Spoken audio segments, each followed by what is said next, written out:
Hi, I'm Greg Ulan with Reynolds & Reynolds, and this is Connected. Today I get to sit down and talk with Lee Harkins. Lee is the president and CEO of M5 Management Services, his own consulting business, does a lot of work with fixed ops departments, been in the industry for quite a long time, so I'm excited to talk with him. Lee, thanks so much for joining. Thank you, Greg. I appreciate you having me. Absolutely. So Lee, and kind of looking, we hadn't met before this conversation, so I'm excited to dig in a little bit, but I was doing a little research on your background. So if I found anything that was inaccurate, I apologize. But Okay. if I read right, you started in the auto industry as a parts delivery driver. Is that accurate? Yeah. I didn't know any better. When I was in high school, I was on a work study type of program where I went to high school for a half a day, and then I went to work for a half a day. So I started driving a parts truck for an independent parts store, and then that progressed to a store, and started out in a Toyota store. Nice. What do you remember what the parts store was? Like, was it a franchise store, like a Napa or something like that? It was a privately owned group of stores in Bel Air, Maryland. It was called Kunkel's. Okay. And Kunkel's was like the big name in that area for many, many years. And, as it transitioned over the years, they've gone away. Somebody bought them and it didn't work or whatever. I don't know how it worked out, but that's where I got my start. Love it. When I was in college, I worked at Advance Auto Parts, and that delivery driver job, and that was the most coveted job that you could have. It was just you'd hop in the truck and take parts and just run around all day. So it was. It's not a bad gig, especially in high school, right? At 18 years old, there was a lot of motivation in getting in the truck and cranking up the radio and riding up the road. So that wasn't work at the time. That was pretty gravy job. Yeah, no, I hear you. So obviously a lot of experience since then, Lee. But do you mind sharing maybe a little bit, just to level set, a little bit about your business today and kind of what you do, who you work with? Sure. There's a lot of different ways to go about consulting, right? So I assume you do work with dealers at the tier 3 level. I don't know if you may do work at the tier 2 or even the OEM level as well. So maybe if you don't mind, just start there about kind of Sure. who you are and what you do with your business. We started M5 January 1 of 2009, which was not the time to start a consulting company in the car business. It was a pretty rough time. And so we started M5. I got run off from another company. They decided they could run it better than I could. So I had been with them for about 24 years, and I was standing there, and all of a sudden I don't have a job. So what am I going to do? So a couple guys came to me and said, let's start a new company. And I'm like, I don't know if I want to do that. And so we did. And here we are. And we've had tremendous following. Our clients are fantastic. We've always had a good name in the business, and it carried over. And here we are. We specialize in fixed operations. That's all we do. We don't do sales. We don't get into F&I or anything like that. I would tell you probably 70 to 80% of our time is working in store in the service departments. That's the biggest part of our business. And we do everything in service short of technical training. And so it's a really interesting field. I tell people all the time, I've been doing this for a bunch of years, and I've never worked a day in my life because I absolutely love what I do. And so that's where we are. But we do a lot of work with individual dealerships. We also do a lot of OEM work. And in the OEM side, some of the challenges that some of these OEMs have is that they're kind of the dog chasing the car. They call it, now what do we do with it? And so a lot of their service departments are really backed up from a production standpoint. So what we do is we help them improve their business. If I had to boil it all down to the one thing we do is that we make net profit for our stores. But we do it the right way. We're not the people to come in and jack up rates and turn advisors into predators and overcoming objections and all that kind of BS. But we put service back in service, and it's all about that customer experience and making that customer feel good. And that's what we do. And we focus very heavily on doing it the right way. And that's really has been our trademark for many, many years. And we actually believe in it. That's the big part. Yeah. Yeah. No, that's great. So there's two things I'd really like to double click on there and kind of dive into. So the first one you mentioned was really around capacity, right? And, they're backed up, and pretty much everybody's got capacity issues for one of two reasons. Either they don't have enough space, they don't have enough techs, or a lot of them's both, right? They don't have enough physical space and they don't have enough people to do the work.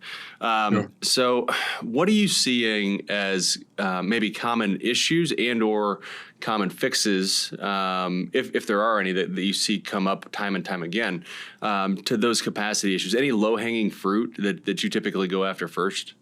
Yes. I would tell you that in my experience, the biggest challenge that we have in service is we don't manage production.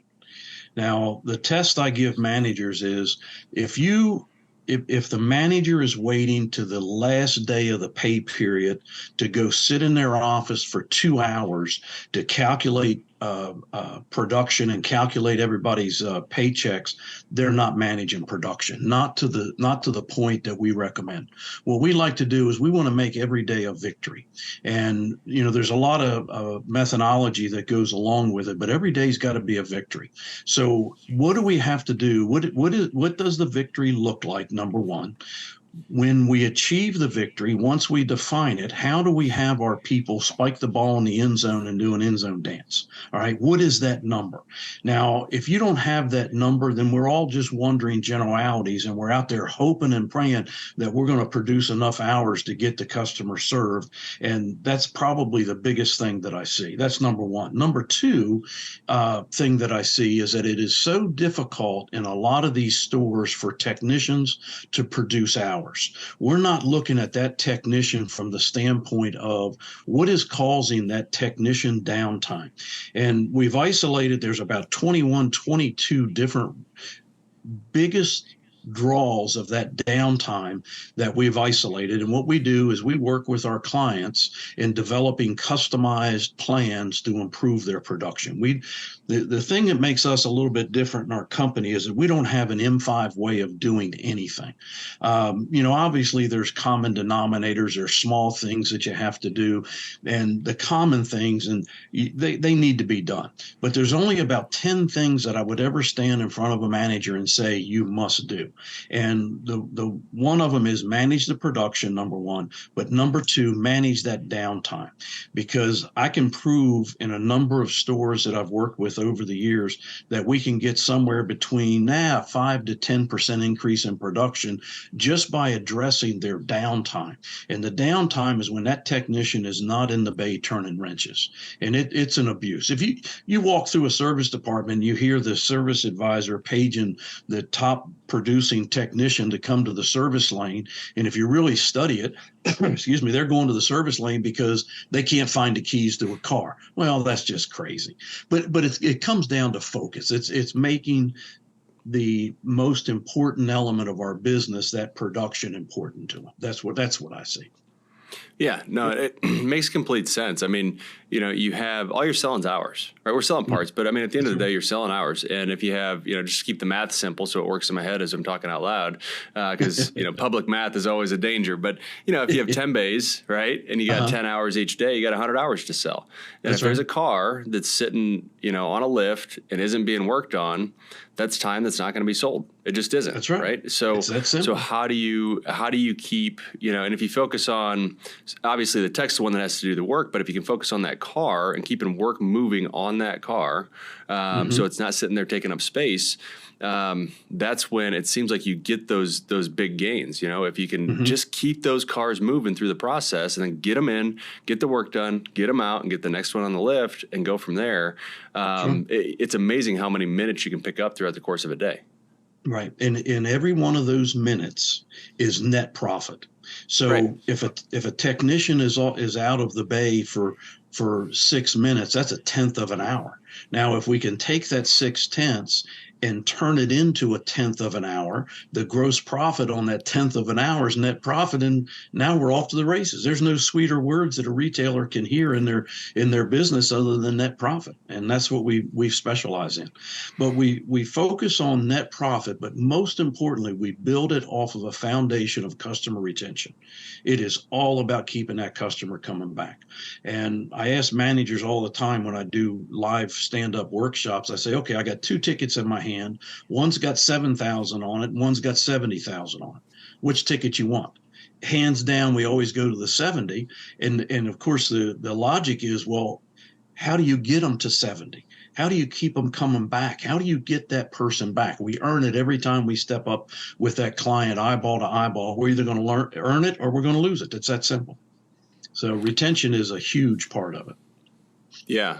So let's talk about that a little bit then, because that was the second piece I wanted to dive into. How do you do that? So I think when I think about it, and I try to be objective, right? I'm on the retail side. It's a little bit difficult, but if I'm a consumer, a pure consumer, and I don't work with dealers, I don't know dealers. From my perspective, for the most part, I'm going in for one of two reasons. First is maintenance, right, on my vehicle. So it's 5,000 miles, 10,000 miles, whatever my schedule is. And second is a repair. As my vehicle gets older, I'm going to need something done to it, right? Sure. So when that repair happens, generally I'm going to go to the place that can get me in the fastest, because I don't have a third car, right? Me and my wife both have a car. I don't have a third car. I need my vehicle fixed today, if possible. So I'm going to go to the fastest place, obviously a place that I trust. Maintenance is a little bit different, but in a maintenance instance, usually I'm going to factor in price a little bit more, right? I'm a little bit more price sensitive versus time sensitive. So taking those two things into consideration, when that dealership takes care of me, or that repair shop, or fill in the blank, right? They take care of me and get the work done that I need done. They can lose my business right there, but I don't know that they're going to gain it the next time. I mean, they'll be in the running. They didn't lose it, but how do you, I guess, so my question, what I'm getting to, and this is a really long-winded way to get there, so I apologize. I'm trying to get to this question is, how do I make that interaction count when the next time that I see that customer is not going to be for another 6 or 12 months? Well, there's a couple things. First of all, when you take your car in, you ask 3 questions of the advisor every single time. Every customer does it without question. What are you going to do to my car? When's it going to be done, and how much? And it's not an option of whether we answer those 3 questions. We must answer those 3 questions. Now, if you come in with a check engine light on, the what part of it is that we're going to have to diagnose it. All right, that's the what part. Now, the when is when the what is going to be done to the car. So in other words, if you come in with a check engine light, we're going to have the diagnosis completed, and I'll have it done for you by and set a time.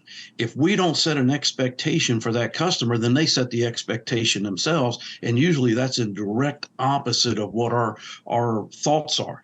A lot of advisors, if they were to commit to a customer of specific times, their tongues explode. They just get to the point that they won't commit to anything to stay out of that rat race. Now, there's some repairs that we can't give them a time. Then we got to stay in touch with them. If they're sitting in the waiting room, go in there every hour and say, Mr. Harkins, I just want to let you know we haven't forgot about you. He's still on it, but I just wanted to give you a little update real quick. It's that simple. But what's happening is, back to the dog chasing the car syndrome, the advisors in a lot of these stores confuse activity with accomplishment. Because I'm out there running hard and I'm trying to get all this stuff done, I'm making a lot of money, and that's just not the case, because we're going to blow some customers out. The other part that I think is a huge opportunity for us is we have more perceived value in a dealership than any independent out there has.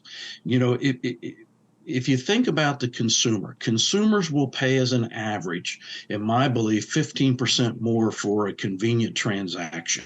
All right. Now, if I can manage the expectations and keep you advised and let you know I'm working hard to get you as quickly as we can out of the store, it's just going to be a big plus. Now, the other part of it is we talk about price. All right. The dealer has a brand in their business, and that is high priced, and we're inconvenience. So inconvenience is manage the expectation. Express service has been a great addition to our business, but we also have to make sure that we add the extra value. People will pay extra when they feel like they're getting something of significance, and we can beat every independent out there. I ask managers all the time, I say, how much money has your store invested in special tools? And they look at me like I got three heads. It's hundreds of thousands of dollars, but we never talk about that. The whole purpose of buying special tools, well, obviously the OEMs don't give us an option in buying them. We got to buy them. But the idea of having them is so that we can do a quality repair the first time. If it's all about price, then and that's all we talk about is the price, and with no perceived value in the transaction, we just keep coming back to price, and there's always going to be somebody to beat us on price. So we got to add value. Yeah, no, you're right. You're right. So, there's two pieces to that, I think, where you think about that consumer interaction. You also think about efficiency in the store. So, you have those two pieces that we just talked about. And in almost every instance, it seems like you have two levers to pull. You have process, right? And you have technology or software or tools or, how to make things faster in those ways. So kind of bucketing in those two buckets, or if I'm missing a bucket, tell me. But if you agree in those two buckets, what are some of the things that you've seen that have had big improvement gains for stores that you've worked with, either in the process world or in the technology and tools world? Okay.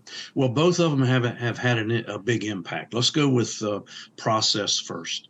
Sure. I would tell you that in my travels, 90% of the managers do not know how to develop a process. Now, there's different types of processes. We have formal processes and we have implied processes. Now, what happens is too many people work on the implied process or the informal process. They spend all of their time there.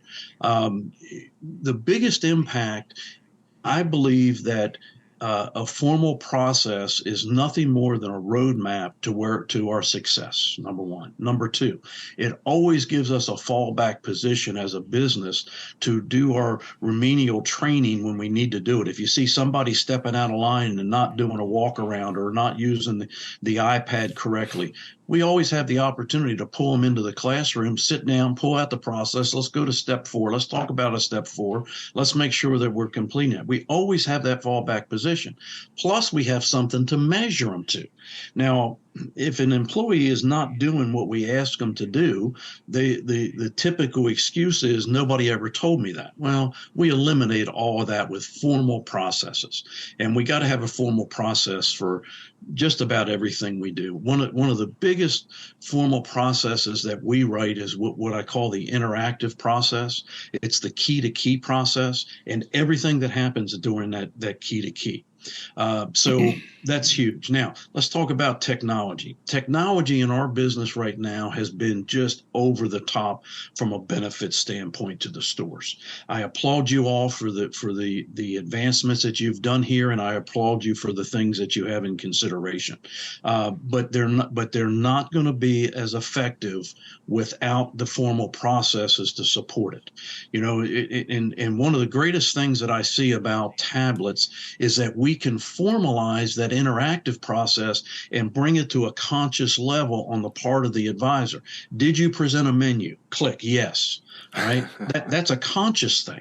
And what we're trying to do is we're trying to improve that experience. If we all sit down and we wrote out an interactive process, we could be very successful on paper.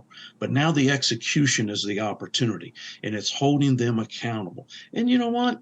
There's days that you're going to have the jerk back meetings with people to follow the process, but you got to have both pieces. I think the technology has been awesome. We've never had so much information at our fingertips. And that advisor, when they're standing there talking to the client, they can be informed. They know what the background is. They know what the customer's buying habits are. It's been a great asset to us. Yeah, that's great. So one of the other pieces of this puzzle is, as a franchise dealer, obviously we have manufacturers that have certain expectations as well. And a lot of manufacturers are coming out with, service lane tools or service lane processes that they want followed. And those aren't generally a bad thing. But I'm curious in your experience, and maybe especially with a multi-store group, right, that represents multiple franchises. how do you balance that, right? How do you, if you have a Chrysler store and you have a GM store and you have a Hyundai store, right? And all three franchises maybe either require or recommend different tools for your service lane write-up process. How do you manage that? What's the most effective way to stay sane essentially across your dealership? Well, I would say in that environment where there's 3 or 4 stores, again, I'm going to fall back to written process. All Yeah. right. The tools that you provide us are enablers. They enable us to do a better job and to provide a better experience for that customer. But they're not worth the technology that they are if we don't have a process of tasks that we can reduplicate with each and every customer. Not robotic selling.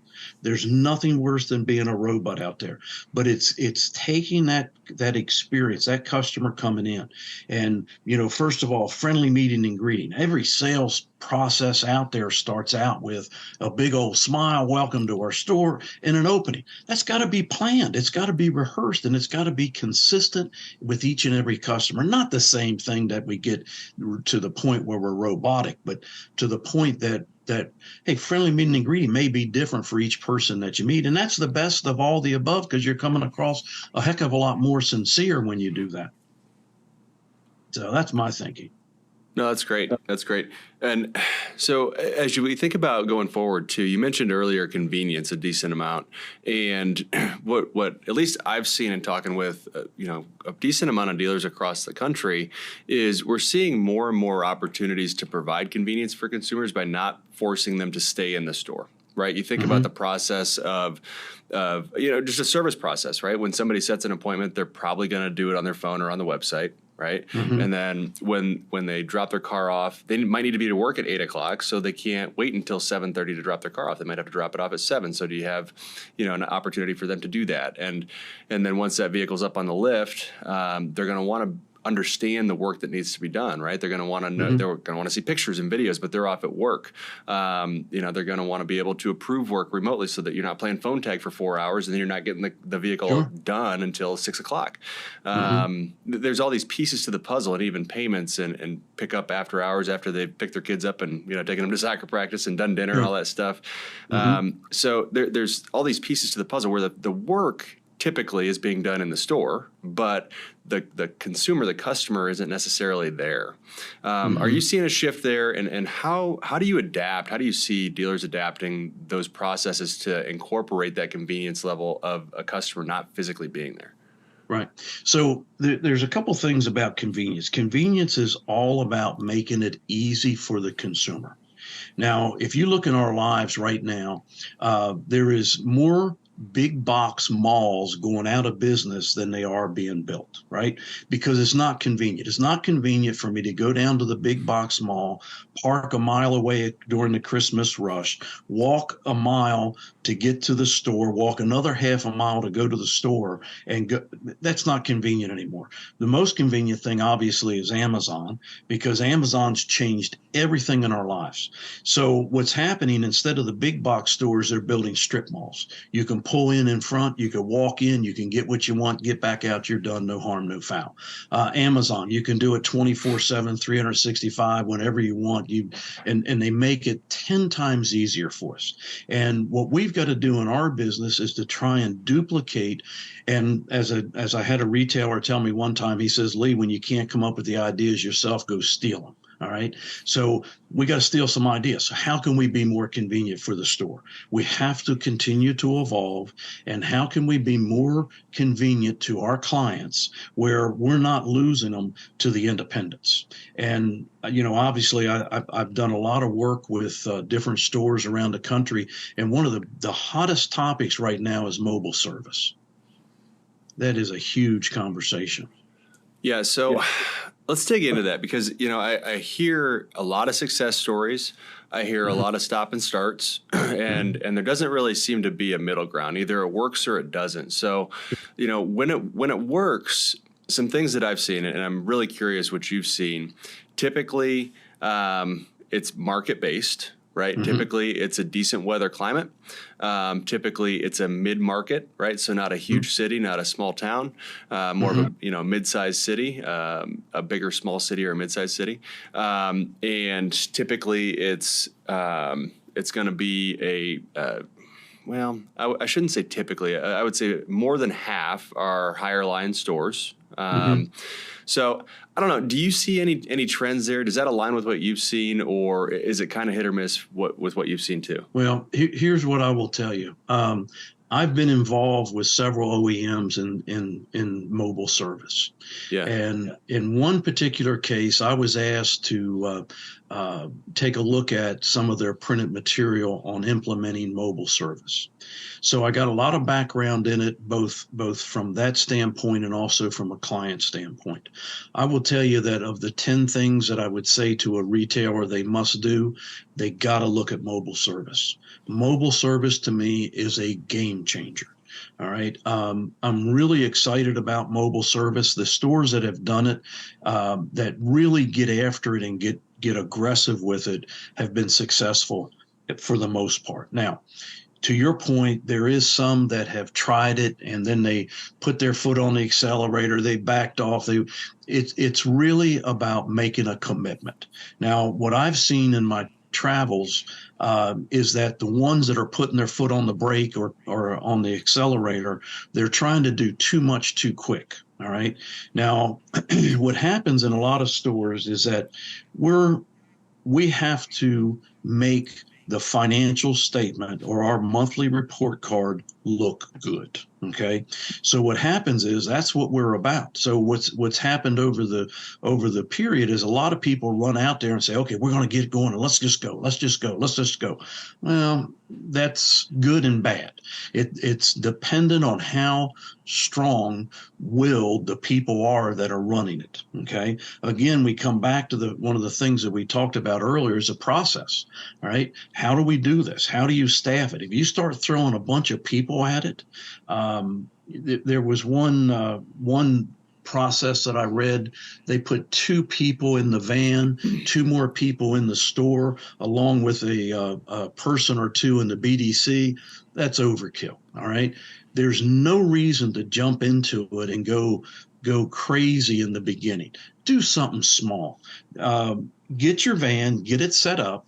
Focus for the first 3-4 months on doing special order parts and maybe recalls. Do the small operations first. Let's get our sea legs under us first. There's a lot of things that these stores are figuring out that they didn't see going in or didn't plan going in. All right. So if they go out to do a reflash, all right, a lot of them are using the little hot spots, the mobile hot spots. They don't work in all the same places. So you get out there, you get a customer that's called you to come and do a flash on their car. You go out to do the flash and now you don't have signal to do it. Those are the little things that can be very irritating. So what I tell everybody is go back to the special order shelf, take that customer that you know is a survey customer, all right? Go out there and wow them and put the part on for them. They're going to fill out a nice survey. They're going to be blown away. And now we're starting to get accustomed to the growth and we start growing. That's my thinking.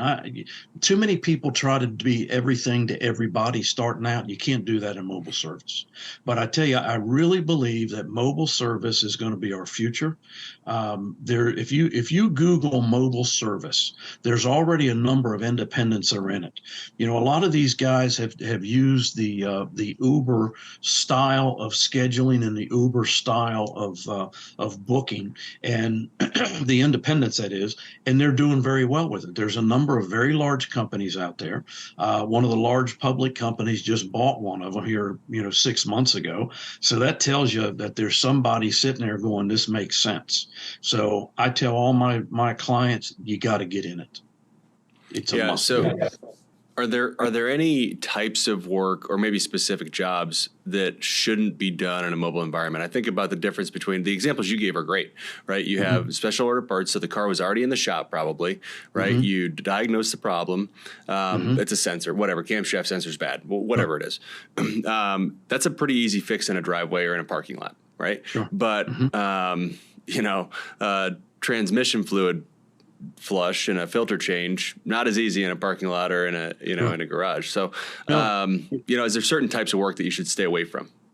Well, what each store has to do, each state is different in how they look at oil and how used motor oil in some states is a hazardous material. Now, how you transport that hazardous material will dictate whether you're going to do this or not. All right. When the independents first came out with this, they were draining the oil the conventional way, taking the drain plug off, putting it back. You're always going to have somebody that didn't get it just right. It's going to be a leak. It's going to leak on the driveway. Now we got a bad experience. What I recommend to stores that are looking at it is get an oil extraction machine that pulls it out through the dipstick hole. Yep. You get it. Number one, you get it all. Number two, you don't have to worry about the drain plug and the leaks and that type of thing. So my suggestion is, first of all, what can you do? What can't you do in the state that you're in? I would not start out with any type of fluid exchange in the beginning. I would start out easy peasy and then ramp up. After 2 or 3 months, get your legs under you, then go to the next service, then go to another one, then perfect that, then go to another one. But definitely check the states. Now, the other thing that I'm seeing is mobile tire service, and that's happening all over the country as well. There's one equipment manufacturer that has made a completely module unit that just slides in with a forklift into the back of the van, bolts down, and you're done, and you're in the tire business. That's huge. And I think that the next step of mobile service is going to be the mobile tire service. I think that's what's coming. But it's going to evolve. But we got to get in this game, because if we don't, we're going to get lost, and and the competition is going to blow past us again, and they'll have a competitive advantage over us. Yeah, no, you're right. The tire is a good angle. I kind of forgot about that, honestly. I think Hunter's one certainly that has a machine that'll bolt down, to your point, right in the van, and it's a pretty slick machine. I saw it I think last year at NADA, and it's pretty amazing what you can get done. And tires are something that aren't that difficult, right? If you got the right machine, you can throw 4 tires in the van, get them on and off, and move on. And one of the greatest advantages that I see with mobile service is a customer can stand there and watch us do it. And that adds all the credibility in the world to what we're doing. Add to that your technician has a personality, can interact with people. You show them something special about their car. You spend a little bit of time answering questions. It is a great experience if we go into it the correct way. Yeah, no, that's great. That's great. Well, Lee, we got a couple minutes still. I was hoping to get your perspective, kind of shift gears a little bit, because you've had quite a career over at least 20 years, we'll say. Probably a little more than that. We'll stay with that.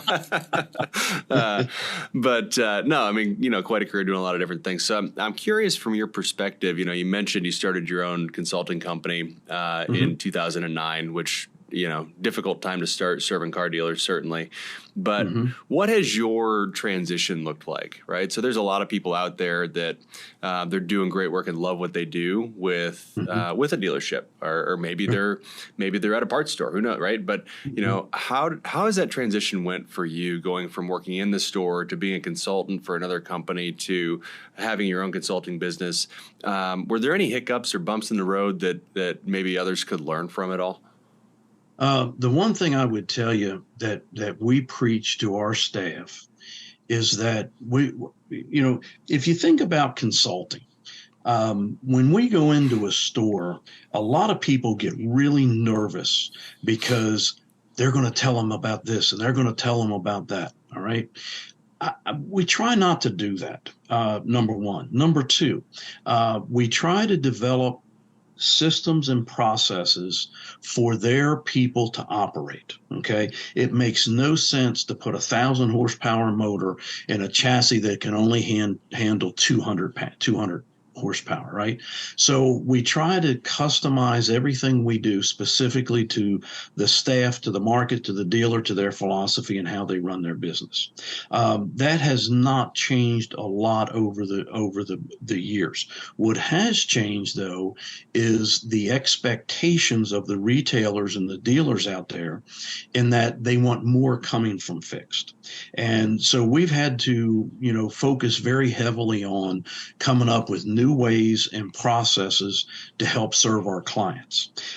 We do a lot of organizational structure change in stores. We've done a lot of modifications there. We've done a lot of modifications in processes with the enablers and the technology in the lane. That's really changed our processes a lot, and we adapt to that.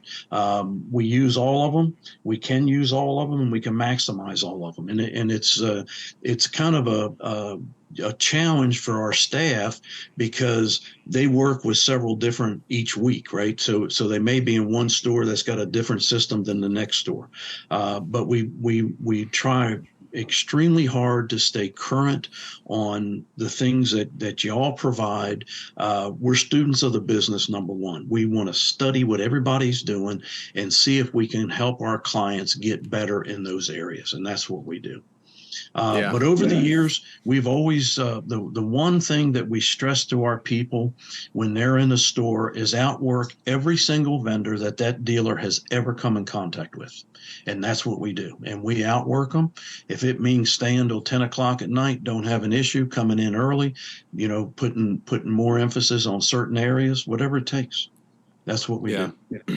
That's great. You mentioned something there that stood out to me. I was looking at some numbers earlier today, actually, and you mentioned more and more.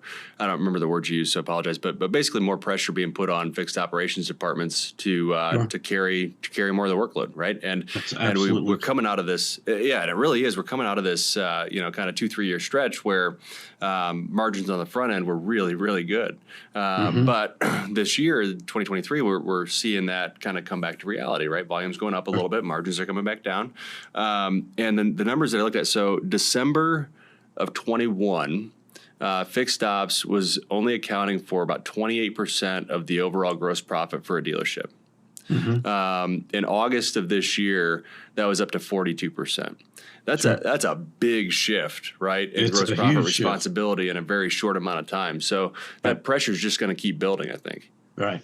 And what we work with our dealers on is that if you look at those numbers, the only flaw in that number is that because of the drop in the gross on the sales side, it made that 28% become a larger percentage of a smaller pie, right? Now, what we want to do in fixed, and what we stress in fixed, is you got to grow the business. You've got to continually be growing that business. Now, the challenge, though, is because we didn't sell as many cars in 21 and part of 22, now our client base, if we're not focused on retaining those clients, that client base has just shrunk. So we've got to go out and get the clients that we ran off that defected during that period. And I really think we got some challenges here over the next year in fixed operations because of that lack of car sales. No, I think you're right. And I think I would add that I don't know that the number of customers, there's going to be the same number of cars on the road, right, for the most part. But the average age of vehicles is going to be much older. So the type of work that people are in market for is going to be different. And I think we have to shift to accommodate that, and both in our marketing to pull people in, but also just in the store, understanding, that quick lane's important, but you have to do a really good inspection because you're going to find more work, right? There's more work that's going to need to be done. And one of the challenges that we run into quite a bit, Greg, is that a lot of these stores still are not doing a comprehensive inspection of the vehicle. And, I tell all of them, I said, all a multi-point inspection is what good technicians years ago did before we had them. When they would bring a car in, they made it a point to look the car over.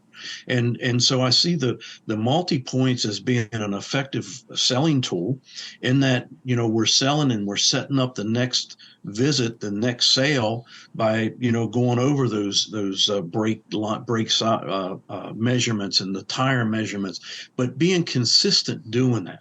If we're inconsistent doing that, we're going to shoot ourselves in the foot. There's not a store out there that hasn't had a customer come in and say, the last time I was here, you told me I had 3 30-seconds. Now I got 5 30-seconds. How did that work? That's a poor multi-point. Somewhere along the line, somebody's messing up.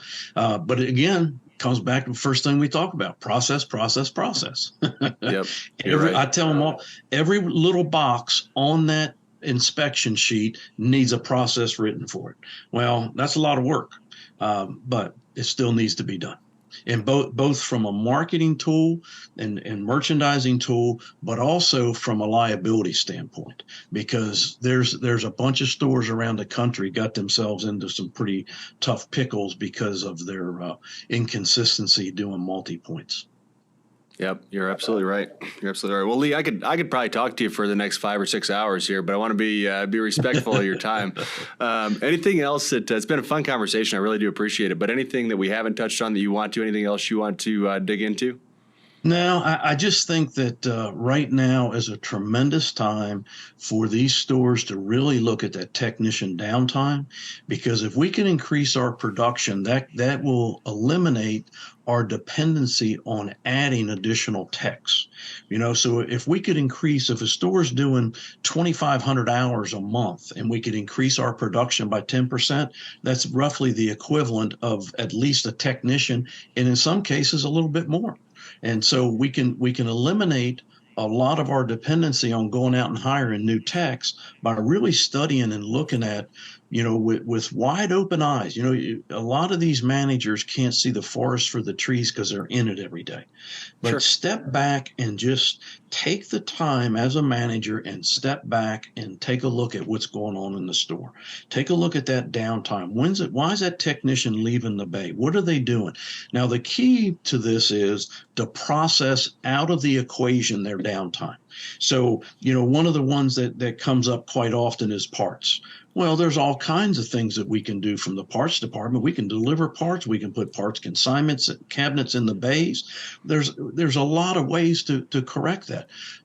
We're not going to fix them, but we're going to improve them, and they're all improvable. We got to keep improving. That's the bottom line. Yeah, that's a good line to end on. Is find everything and improve it a little bit. It makes all the difference. Good. Well, Lee Harkins, President and CEO of M5 Management Services, thank you so much for joining today. It was a really fun conversation, and we should probably do a volume 2 here at some point, because I could talk to you probably for the next day or so. I'd love to do it. Let me know. Give me just a little notice, and we'll get it worked out. All right, sounds great. Well, thanks so much, Lee, and have a great day.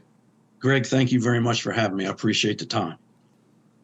Well, that was a fun conversation with Lee Harkins. I definitely appreciate him coming on. Wealth of knowledge, lots of experience, and it all comes back to that thing that I think we all know is it's about the process, right? And all the tools in the world help. They really do, but you have to have a process and you have to follow it. So improving those little things a little bit every single day makes a big difference. And that was one of my big takeaways. So I hope you enjoyed that conversation as much as I did. Before we hop off, don't forget you can watch or listen to all episodes of Connected on YouTube, Apple, or Spotify podcasts, and make sure to hit subscribe so you're notified every other week when new episodes are released. Thanks so much, and we'll see you in 2 weeks.